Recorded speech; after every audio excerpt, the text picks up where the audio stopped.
Então esse tópico aqui que a gente vai abordar também, pessoal, é a respeito de mistérios filosóficos. E esses mistérios filosóficos, é claro que vai colocar em pauta um tema muito discutido e um tema complicado de se debater. Não é à toa que significa filosófico, que seria a ideia do ser. Eliphas Levi irá explicar como a questão do ser é abordada pela ciência e pela fé. E aqui vai um ponto muito importante, pessoal. O Deus que temos normalmente como, vamos dizer assim, o senso comum é o Deus grandioso, que tem momentos de fúria, de arrependimento, de alegria, ou seja, um Deus antropomórfico. E nas escolas de mistério ou no misticismo, não encontramos uma figura com tal representação, pessoal. E esse é um ponto importante, pois vem aquela questão sobre qual Deus as ordens adoram.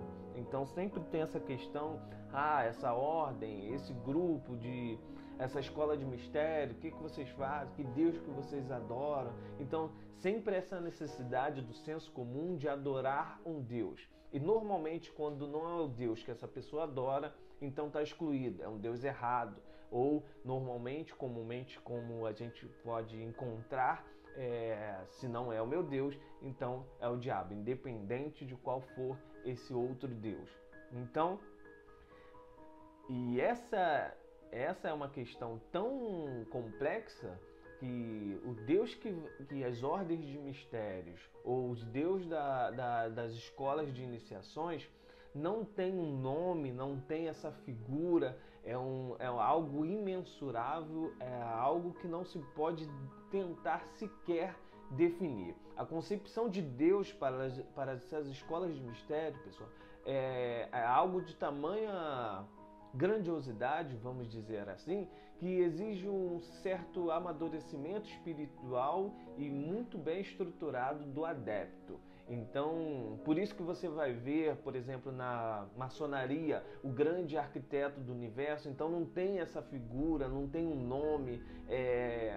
Em outras ordens você vai ter o Deus do seu coração ou da sua compreensão, ou seja, para a ordem ou para as escolas de mistério não interessa o Deus que você tem como concepção, um Deus como você tem na sua estrutura de vida, o templo que você visita para se religar com esse todo. O que a ordem vai precisar, que normalmente todas as ordens, como padrão, que você acredite em algo superior, que você acredite nesse todo.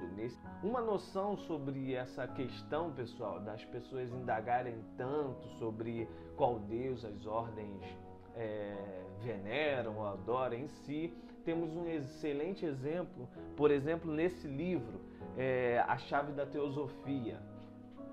Eu vou citar aqui, pessoal, a página 75, sobre Deus e oração.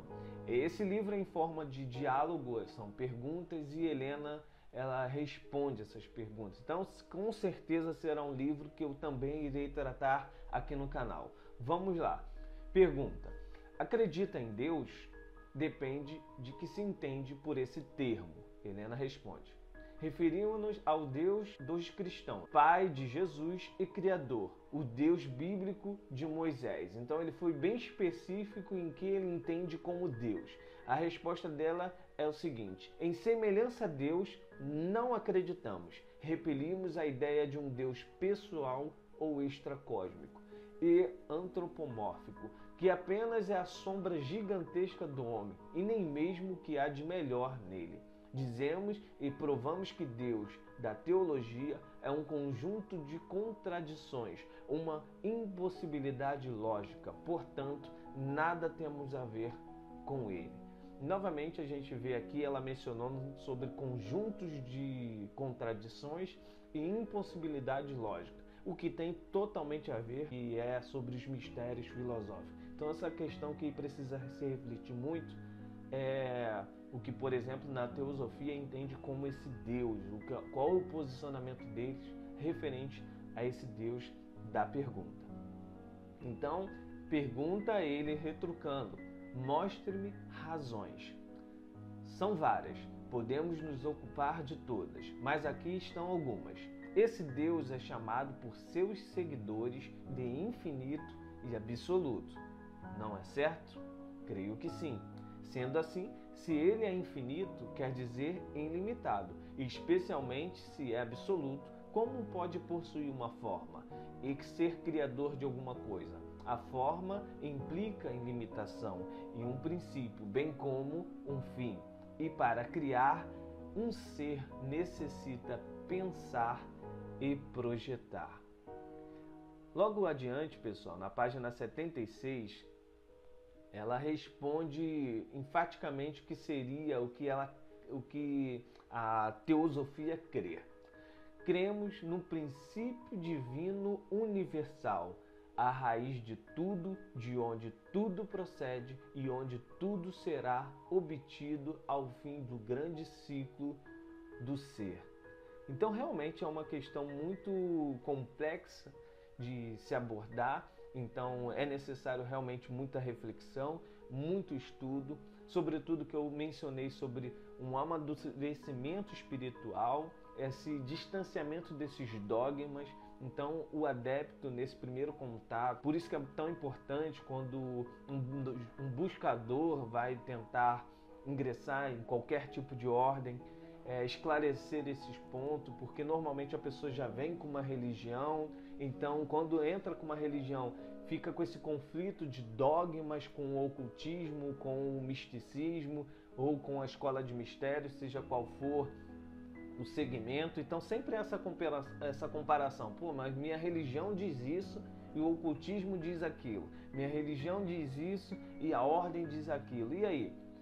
Qual seria o caminho correto? Então, claro que aqui não tem receita de bolo. Cada um tem que refletir o que é válido para a sua experiência, o que é válido para a sua vida.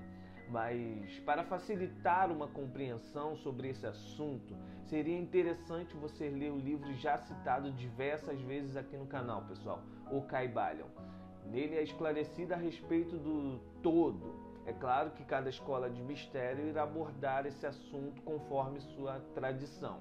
De forma genérica e simplificada, estou dizendo que para a religião, o Deus infinito e absoluto tem características convenientes e antropomórficas. E para o esoterismo, o ocultismo, o Deus seria algo mais inefável ou imensurável. E esse é o livro que eu mencionei, já citei também diversas vezes. Eu acho que esse daqui é um dos pilares para qualquer pessoa que quer buscar sobre os mistérios. Esse daqui é uma introdução fantástica.